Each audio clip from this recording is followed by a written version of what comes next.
Tapi ada juga lelaki, masih juga. Walaupun Mr. P tak berfungsi, dia tak datang juga. Selalunya, mereka dah cuba banyak cara-cara kat luar lah. Mereka dah cuba barang-barang online, mungkin ubat tradisi, semua tu dia dah cuba semua tu.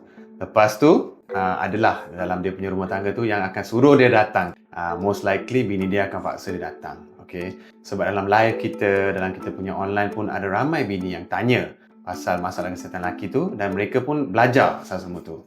Dan sebab lelaki ni you kena faham tau, ego dia sangat tinggi tau. Dia orang ni macam macho lah kan. Kita dah diajar untuk macho daripada awal muda macam tu. So nak datang ke klinik kesihatan lelaki tu memang susah.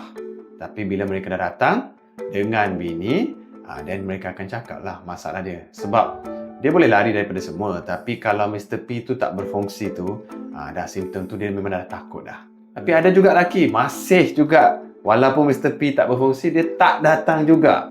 Dia biar je benda tu. Tapi, bila bini ajak nak bersama tu, mungkin dia akan cakap, oh, I tengah sibuk ni. I ada meeting. So, dia buat excuse. Tapi bini yang tahulah. Bini memang tahulah kan. So, bini akan bawa. Dan sebagai doktor, memang kita kena korek lah the rahsia semua tu dan dapatlah cerita yang panjang tu. Better lah kalau boleh dapatkan sokongan tu lah daripada isteri. So sebab tu kita pun memang syorkan untuk datang together with your wife lah macam tu.